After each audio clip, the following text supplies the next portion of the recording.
silakan cek aura, sebutkan nama. Hanya dengan nama akan diketahui karakternya dan akan diketahui khodam pendampingnya siapa. Masya Allah, sakti banget. Kalau zikirnya orang mah ya keliru, ya ketipu, ya keliru, ya ketipu, ya keliru, ya ketipu. Orang punya khodam macan lah, khodam dinosaurus lah, T-Rex lah, atau apa gitu kan kasarnya ngomong. Khodam itu pernah berbuat apa? Pikiran itu yang terbentuk dari pikirannya kita sendiri justru bisa membawa malapetaka untuk dirinya bahkan orang di sekitarnya. Saya tahunya setelah saya mempelajari dunia hipnotis baru sadar, oh iya, ternyata sejak kecil saya sering dihipnotis orang tua saya. Assalamualaikum warahmatullahi wabarakatuh. Kali ini konten yang saya lakukan sekarang lagi nggak di outdoor, lagi nggak di tempat-tempat angker ya. Ya, yang selalu update dengan kontennya Caruban Misteri Channel, tahulah. Hanya saja karena faktor cuaca nih, sering turun hujan, akhirnya ya gagal ya ke beberapa tempat. Kebetulan ada target-target tempat yang memang harus saya coba datangi ya, coba saya eksplor, tapi akhirnya saya urungkan ya, saya cancel dulu ya. Karena harus mulai masukin lagi video, khawatir yang lain menunggu video-video Caruban Misteri Channel, jadi oke lah, hanya di rumah ya. Sesi yang sekarang saya coba ingin angkat ya obrolan, tapi semoga saja obrolan saya ini bisa bermanfaat untuk semuanya ya, yang kiranya yang mungkin mengalami, dalam arti apa yang nanti saya sampaikan mungkin pernah mengalami, nanti harus bagaimana ya. Karena yang saya akan angkat pada pembicaraan hari ini yaitu tidak jauh-jauh dengan dunia hipnosis ya. Hipnosis, hipnoterapi, ya macam-macam namanya, hypno healing, ada hipnosterwa, macam-macam nama hipno ini dan itulah. Patut diketahui dulu kalau namanya hipnosis itu sebetulnya ya sudah terjadi sejak dulu ya, dan tanpa kita sadari orang tua kita dulu pun sering menghipnotis kita ya. Misalkan seperti ayo makan, nanti kalau nggak makan nanti sakit, ayo gini, jangan main jauh-jauh nanti ada culik ini. Nah itu kan sebuah penyampaian sugesti di mana sesuatu yang belum terjadi ataupun tidak terjadi sudah diberi kesan dulu ya, atau ditakut-takuti dulu. Nah itu sebetulnya hipnosis sebetulnya. Nah jadi itu kan mensugesti anak ya, biar jangan jauh-jauh nanti takut ada culik, padahal culiknya nggak ada. Misalkan harus makan, daripada sakit makanlah gitu. Nah kenapa saya ceritanya hal-hal seperti itu ya? Ya karena mungkin tanpa disadari ya, kita ini hampir tiap hari sejak kecil sudah sering dihipnotis ya. Nah hanya saja mungkin nggak tahu polanya ini dan itu ya. Dan saya tahunya setelah saya mempelajari dunia hipnotis baru sadar, oh iya, ternyata sejak kecil saya sering dihipnotis orang tua saya. Oke, saya akan mengangkat tentang hal yang sifatnya berkaitan dengan pikiran. Kalau tadi saya menyampaikan bagaimana orang tua kita dulu menghipnotis kita ya, yang tanpa disadari. Bukan berarti orang tua kita udah bisa hipnotis, enggak. Justru kita sendiri bisa membuat kepada yang lain-lain pun, jangan begini, jangan begitu ya. Bukan berarti seorang yang ahli dalam hipnotis ya, tetapi tanpa disadari telah melakukan hipnotis, tanpa disadari juga orangnya juga yang diperlakukan tadi telah terhipnotis. Nah itu yang harus menjadi dasar dulu ya, karena ilmu hipnotis itu dasarnya dulu kuasain, setelah menguasai dasarnya baru teknik yang lainnya. Karena berkaitan dengan teknik ya, dan nggak ada mantra, nggak ada puasa, nggak ada tapak di mana-mana, nggak ada. Belajar 1 jam teori doang, bla bla bla, langsung praktekin aja ya. Tinggal bagaimana nanti kita ngembangin ya. Nah kali ini saya mau mengangkat obrolan karena ini sudah 1 tahun ini saya mengalami banyak input yang konsultasi yang datang langsung kepada saya nih. Ini yang berkaitan dengan delusi. Waduh, ini delusi ini bahaya. Ada yang nggak bahaya, ada yang enggak. Ada yang sifatnya membuat semangat orang,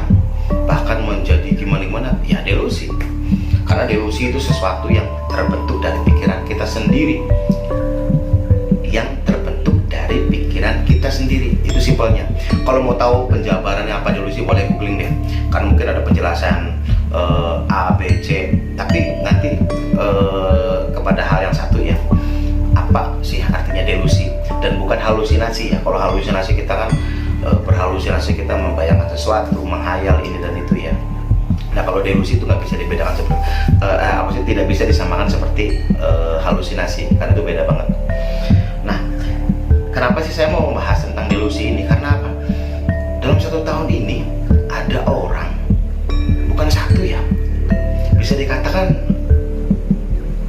ada 7 deh, 7 ini diantara 3 laki-laki dan sisanya perempuan. Uniknya gini, orang-orang yang sering mengalami mendengar bisikan. Waduh, padahal gak ada bisikin. Akhirnya urusannya ya ada yang ke dukun-dukun lah, ke paranormal, dengar orang pintar sana sini datangin. Bahkan ada yang ke ustadz, katanya ustadz terkenal segala macem katanya, yang nggak beres-beres, ya habis kasihnya air, kasih diraupin, ada yang dimandiin air kembang lah segala macem, katanya ruwat lah segala macem, dibilangnya didemenin jin lah ini dan itu, ada jin difitnah terus pada jinnya nggak ngapa-ngapain. Nah ini hal-hal kayak gini kalau salah penanganan akan malah menjadi nggak benar, malah makin menjadi-jadi. Contoh gini, misalkan datang orang pintar, berarti kita orang bodoh dong kalau datang orang pintar. Jadi gini, ini hanya bahasa aja karena itu udah umum ya, kata-kata yang namanya paranormal ataupun dukun ataupun apa dibilangnya orang pintar, itu hanya bahasa ya.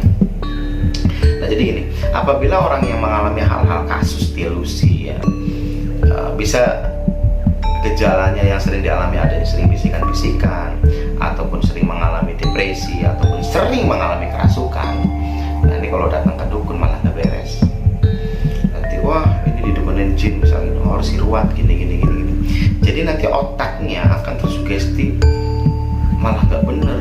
Nanti bahwa dirinya akan merasa, wah saya berarti akhir-akhir ini mungkin setiap hari saya selalu nempel ya jinnya, atau sering ngapa-ngapain jin selalu ada dekat dengan kita.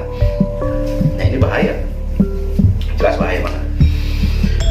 Jinnya nggak ngapa-ngapain, walaupun gimana ya, ya kita harus percaya adanya makhluk gaib ya, karena Allah ini menciptakan alam seisi dunia ini berikut dengan alam gaib.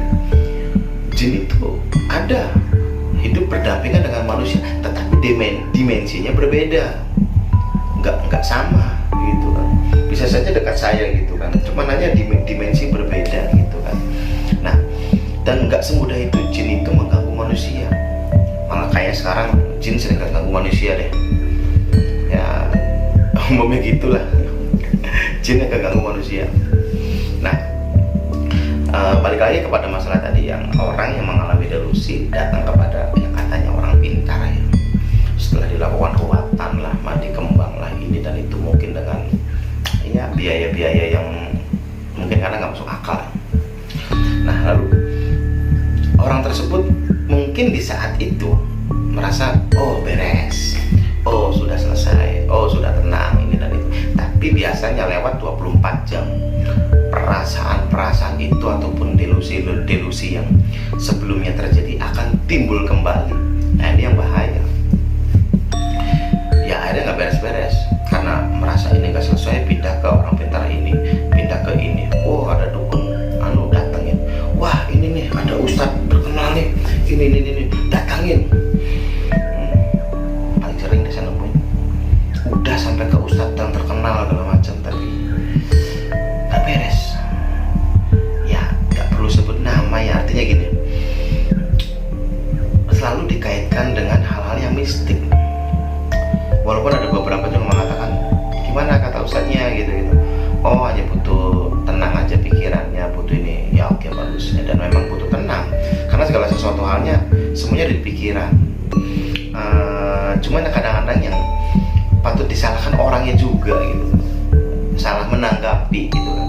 Misalkan Ustadz mengatakan begini, nih kamu harus sering zikir, ibadahnya dijalani gitu kan, syukur-syukur bisa melakukan yang sunnahnya gitu.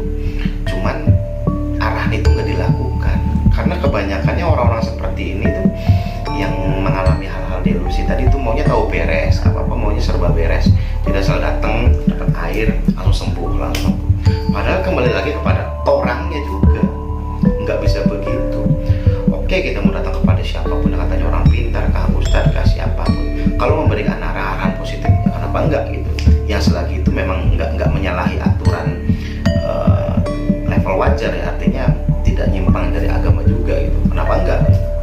Cuman ya ini nih kebiasaannya maunya tahu beres segala macam, akhirnya nggak beres-beres. Nah, delusi bisa menyebabkan juga bisikan-bisikan yang sebetulnya nggak ada bisikan, tapi itu kita seperti mendengarkan sesuatu ataupun diperintahkan sesuatu. Misalkan contoh begini, mungkin diantaranya ada yang pernah tahu tentang kisah ataupun berita di mana ada salah seorang membunuh anggota keluarganya, misalkan suami membunuh istri dan anak-anaknya gitu kan. Setelah tertangkap oleh kepolisian, lalu ditanya, kamu kenapa melakukan ini dan itu? Alasannya karena mendengar bisikan. Nah, ini yang bahaya, sampai seteganya itu ya. Jadi pikiran itu yang terbentuk dari pikirannya kita sendiri justru bisa membawa malapetaka untuk dirinya bahkan orang di sekitarnya. Nah, hati-hati nih, jangan dibiarkan perasaan-perasaan itu mengganggu pikiran kita nih. Nah, kalau tadi udah cukup ya saya jelaskan mengenai tadi ya, janganlah orang-orang mengalami hal seperti ini ataupun gejala yang sifatnya mungkin gak tenang, akhirnya aktivitas terganggu, malamnya gak pernah bisa tidur gitu kan, karena gangguan-gangguan pikiran tadi ya. Jadi terganggu oleh pikiran kita sendiri padahal fisiknya sehat. Akhirnya berawal dari fisiknya yang gangguannya begitu dan begitu, pikirannya gak bener gitu kan, akhirnya mengganggu kepada kesehatan dari fisiknya jadi sakit. Ini yang gak boleh terjadi. Dan saya malah justru menemukannya kasusnya banyaknya anak-anak usia 20 tahun ke atas ya, yaitu ya yang mahasiswa-mahasiswi. Nah, kenapa sih kok banyaknya anak-anak kuliahan gitu? Saya sampai kadang suka jengkel gitu kan mendengarnya gitu, permasalahan yang dihadapi. Pertama gini, dia stres di saat akan mengalami ataupun ingin waktunya mendekati dengan ujian.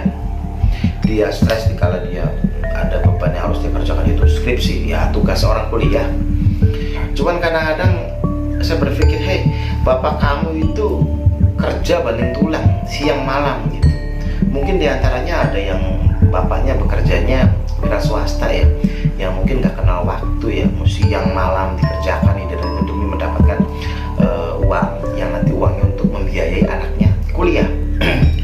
Nah, ini anehnya tuh udah kuliah biayanya puluhan juta, lalu si anak ini nggak mau ujian, alias stres karena mau ujian, stres karena ada skripsi ini dan itu. Nah, lalu mau gimana, mau jadi orang yang bermanfaat sedangkan ingin ujian saja takut, skripsi takut. Jadi ya nanti kalau udah di wisuda setelah gelarnya sarjana mau jadi apa gitu. Nah, ini jadinya sarjana petetan ya namanya. Nah, karena saya menemukan faktor-faktor tadi yang anak-anak mahasiswa dan mahasiswi itu, dia sampai stres sampai nggak mau ke kampus. Bahkan diantaranya ada yang kuliahnya di luar kota ya. Sampai ketemuan sama saya beri motivasi positif dengan cara hipnosis ya pastinya. Saya kelola dengan cara hipnotis, baru dia move on. Oh, oke, besok saya berangkat ke kampus, semangat.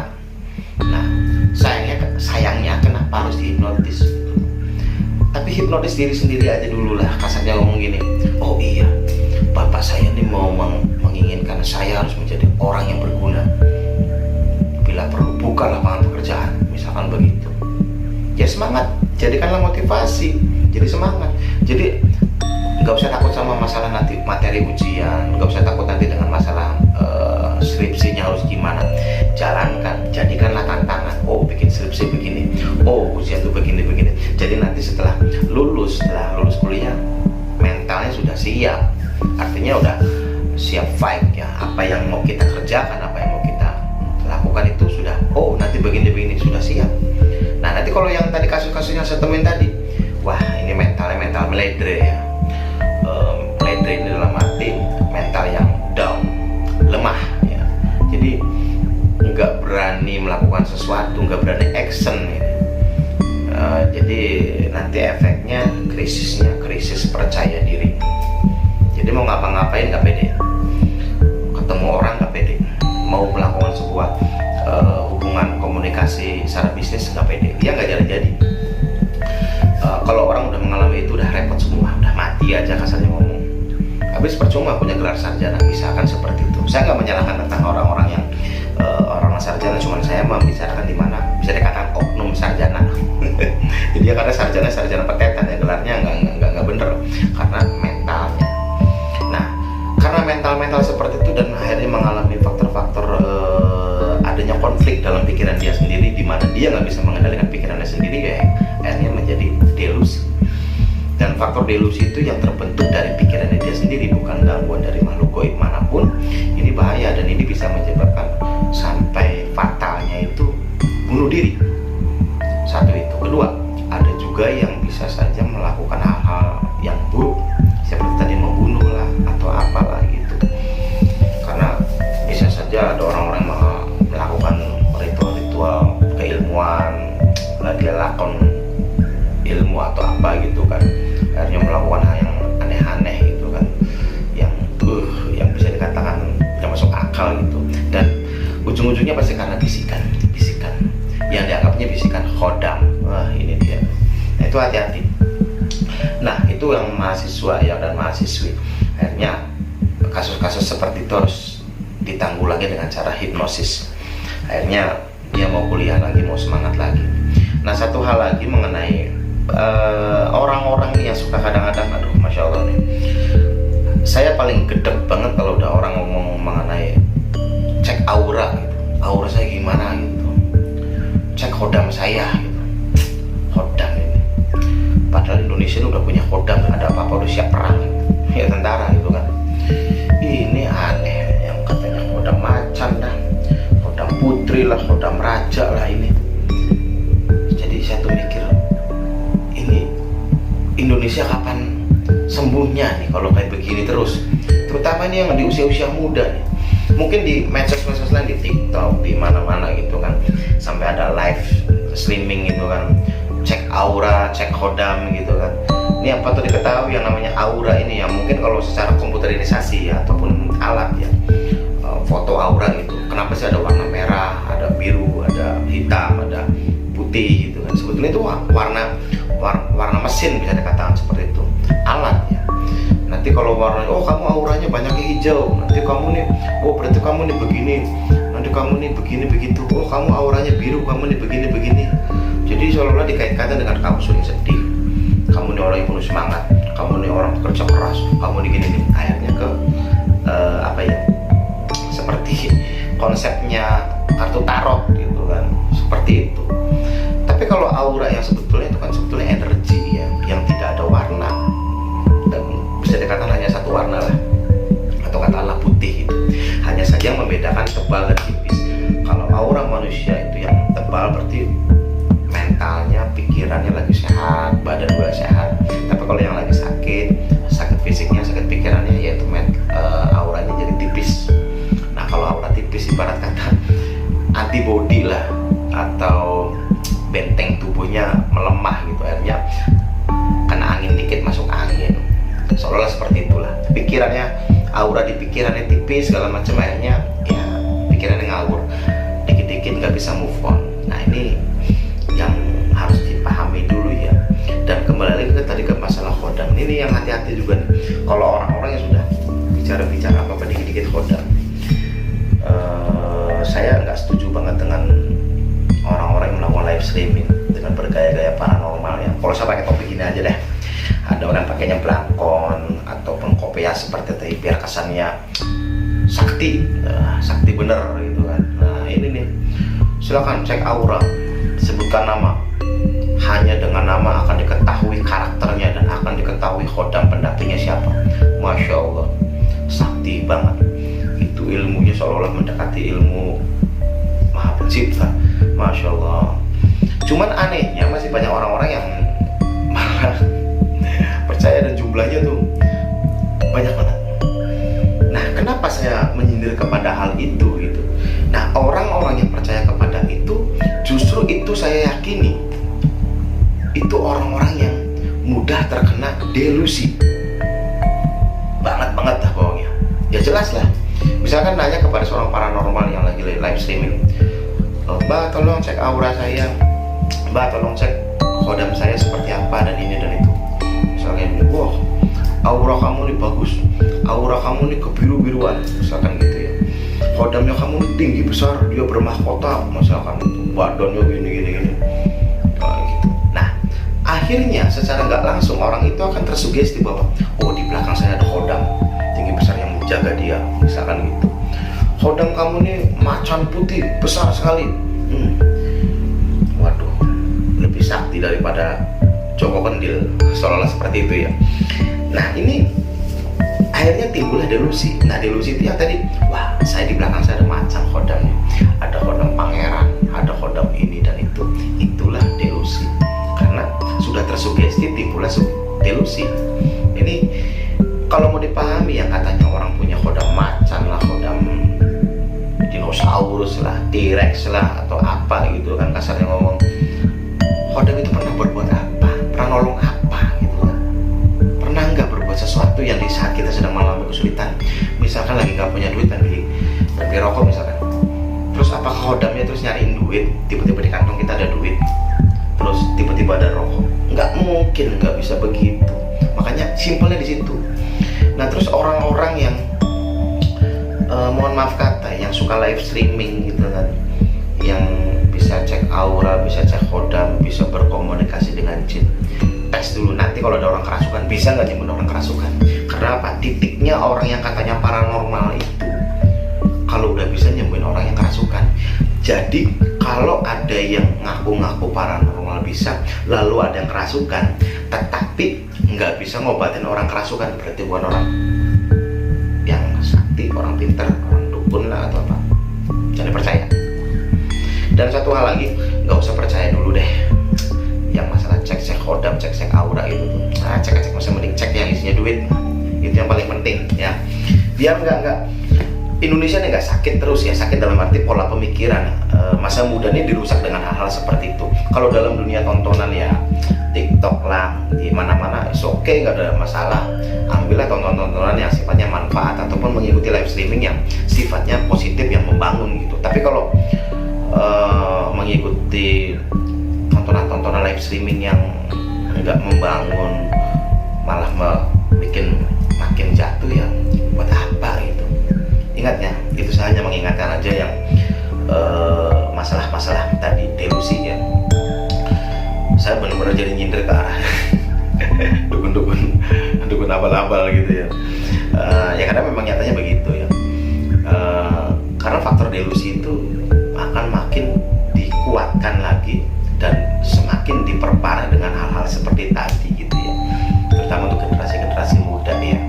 Jadi setelah permasalahannya simpel, delusinya yang mungkin dia masih ini dan itu, setelah penasaran dan itu, setelah wah ini TikTok misalkan ada, kan suka ada kan yang gitu-gitu cek aura, cek kodam gitu kan, wah penasaran ya, akhirnya mbah cek nama saya dong, aura saya gimana, kodam saya gimana. Itu justru akan makin meningkat masalahnya, justru akan memperkeruh, akan makin masalah. Mungkin pernah lihat mungkin postingan di mana yang mungkin sangat lucu banget ya, di mana ada orang ditilang polisi gitu kan, lalu tiba-tiba kerasukan gitu. Air macan gitu. Mungkin ada di antaranya lihatnya. Itu orang-orang yang sakit. Kenapa sakit?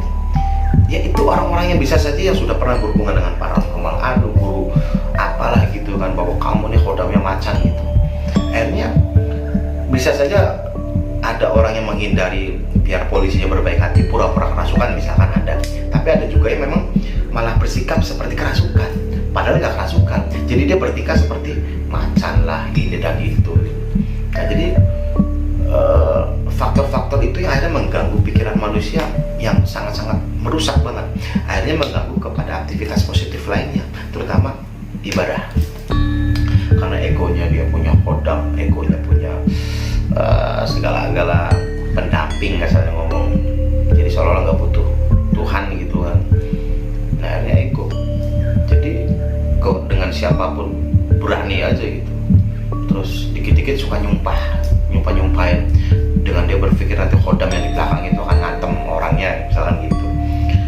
Nah jadi hal-hal yang negatif akan sering terjadi. Jadi untuk saat ini yang saya mau untuk orang-orang yang mengalami hal seperti itu, yang percaya dengan dunia-dunia tadi ya, cek aura lah, cek kodam lah, cek segala macam gitu, coba deh merubah dan nggak perlu meyakini kepada hal-hal yang sifatnya mistik ya. Karena dalam kurun waktu 1 tahun ini justru saya menemukan banyak sekali hal-hal kasus di mana orang yang sering kerasukan itu bukan gangguan jin. Jadi jangan jin itu difitnah terus, yang justru gangguannya ada dalam dirinya sendiri, yaitu pikirannya dia sendiri, yaitu delusi.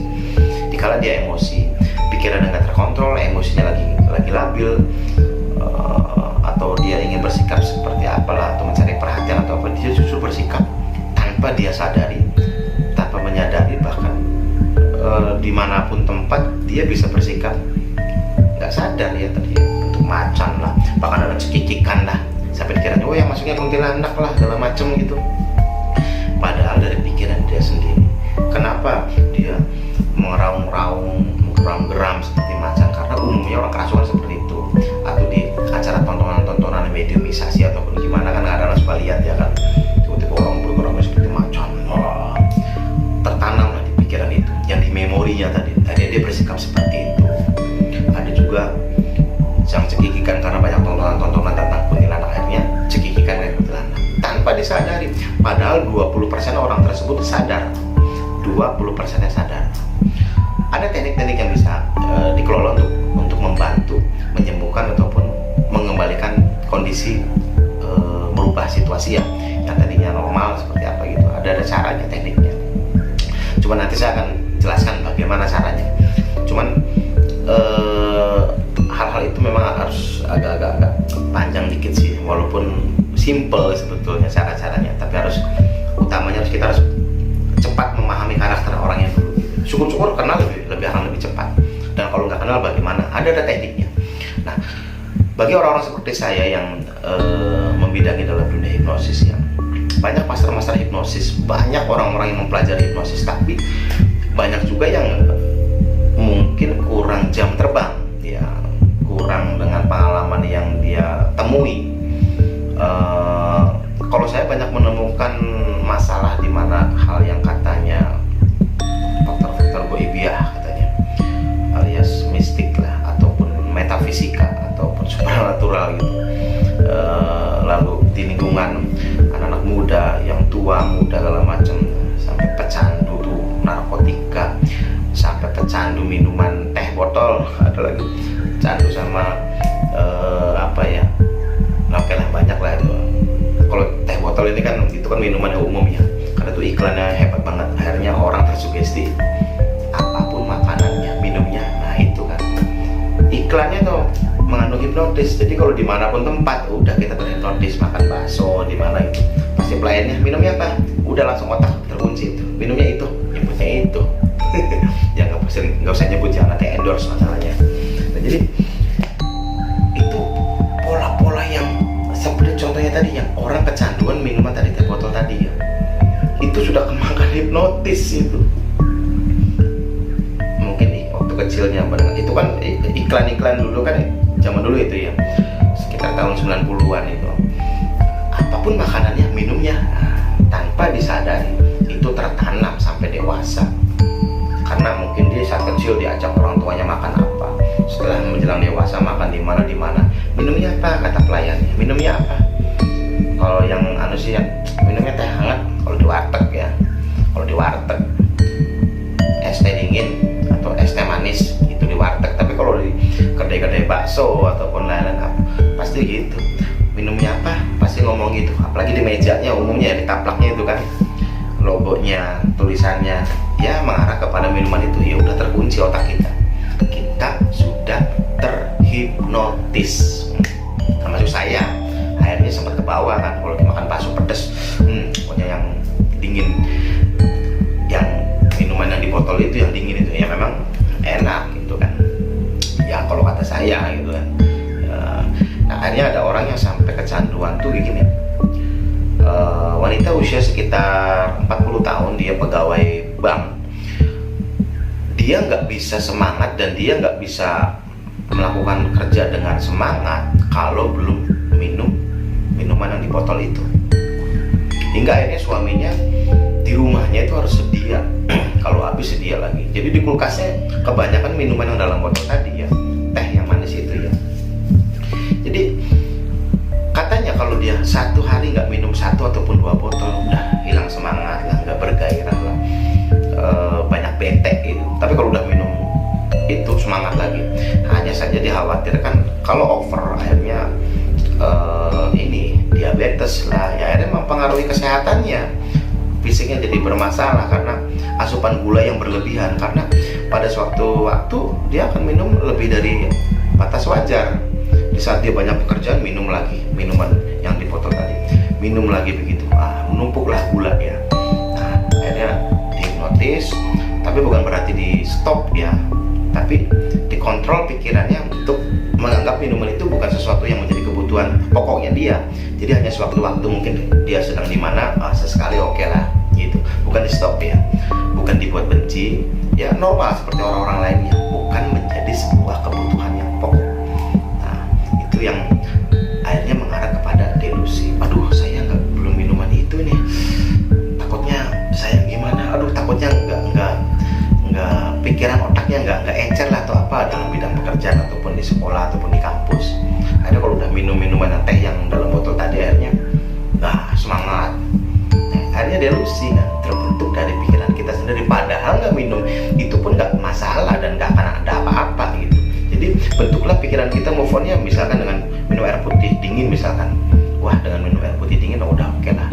Nah itu yang terjadi di banyak masyarakat, yang mungkin tanpa kita sadari kita menemukan hal-hal seperti itu ya. Nah jadi jangan membuat otak kita ini terkunci dengan hal-hal yang tadi ya.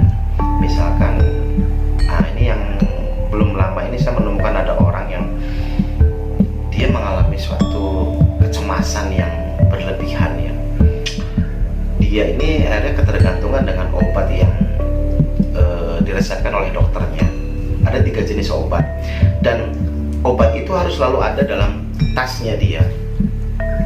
Kalau obat itu tidak ada dalam tasnya, padahal dia tidak mengalami masalah kecemasan tadi ya, stres atau apa ya, justru jika dia melihat lupa ataupun di tas wah nggak kebawa dan dia lupa membawa, timbul stres, cemas, keringat dingin keluar, jadi wah gelisah. Jadi dia menyuruh siapapun itu tolong obatnya ini bawain. Setelah obatnya datang, sembuh, tenang, padahal obatnya nggak diminum, taruh dalam tas lagi, dia tenang. Nah untuk tidur, kalau tidur di sampingnya ataupun di meja tempat tidurnya gitu, di sampingnya ada meja kecil, kalau di meja itu tidak ada obatnya, dia nggak tenang. Jadi harus ada obatnya, yang katanya dia kalau nggak ada obat dulu khawatir pasti tengah malam timbul kecemasan, keringat dingin, lalu sesak napas. Jadi sesak napas yang timbul karena rasa kecemasannya. Jadi seolah-olah dia ini harus butuh oksigen lah atau apalah gitu. Padahal sesak napasnya yang timbul itu dari kecemasan dia terlalu berlebihan, timbullah napas yang tersengal-sengal, aja sesak napas. Padahal masalahnya dari pikirannya sendiri. Nah, oke. Jadi untuk penanganan hal-hal seperti itu kita hanya butuh relax saja ya, dan melakukan relaksasi ataupun melakukan self hypnosis, dalam arti melakukan hipnotis diri sendiri. Nggak harus ketemu sama orang yang seperti saya bisa hipnotis. Jadi menghipnotis diri sendiri itu mudah tekniknya ya. Jadi lakukan di tempat yang sekiranya santai, bisa di alam terbuka, bisa dalam rumah sendiri, di dalam kamar, tapi usahakan sudah fresh ya, syukur-syukur udah mandi malam. Oke, mandi malam itu sehat ya, nggak bikin dramatik sebetulnya, malah justru bikin sehat. Syukur-syukur untuk orang Islam sih udah melakukan sholat hajat, insya Allah akan lebih bagus lagi ya. Jadi setelah kita relax, kita santai, lalu mengatur napas ya, tarik napas dari hidung, buang napas dari mulut, dan itu lakukan misalkan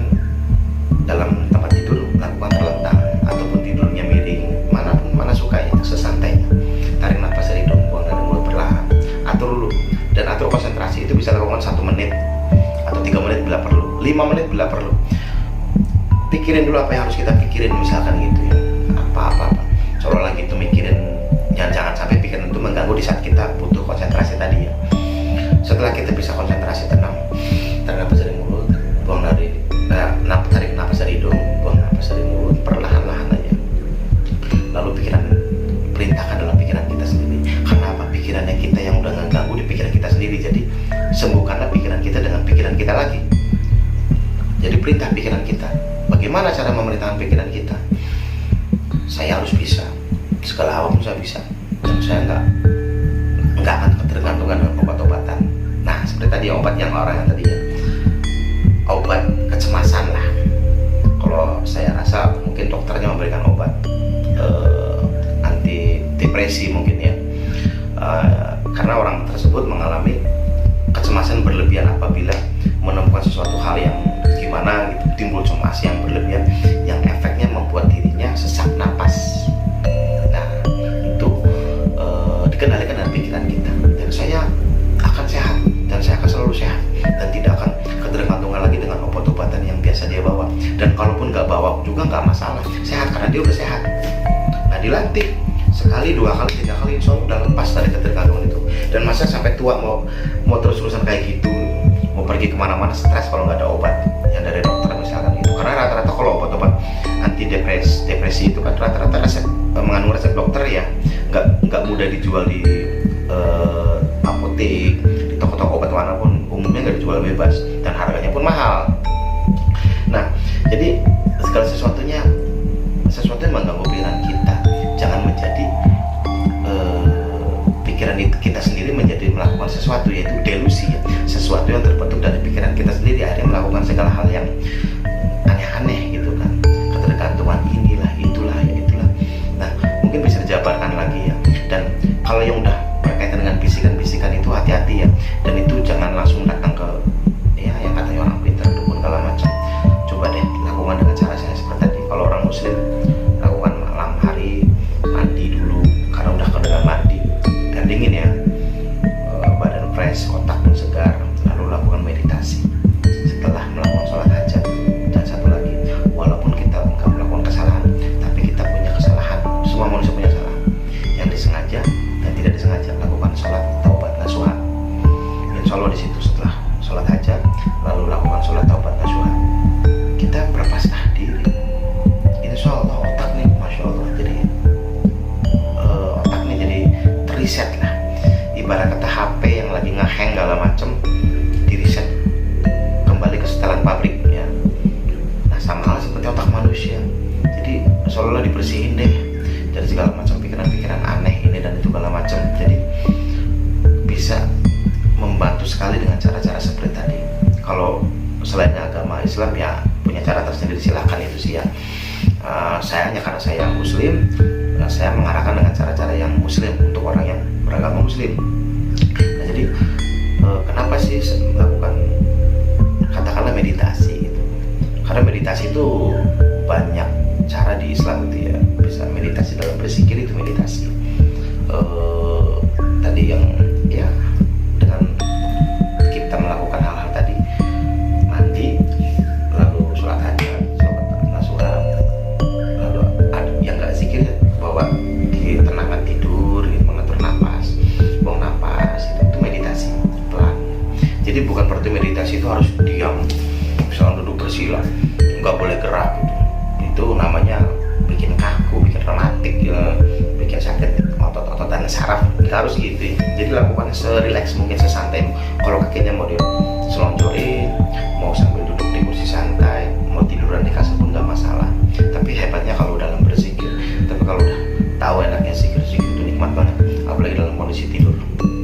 Misalkan Bismillahirrahmanirrahim, Bismillahirrahmanirrahim terus sampai tertidur. Itu otot, organ tubuh, kulit semuanya berzikir semua. Dan insya Allah kalau kita otaknya di sana, misalkan bangun pagi, alarm di set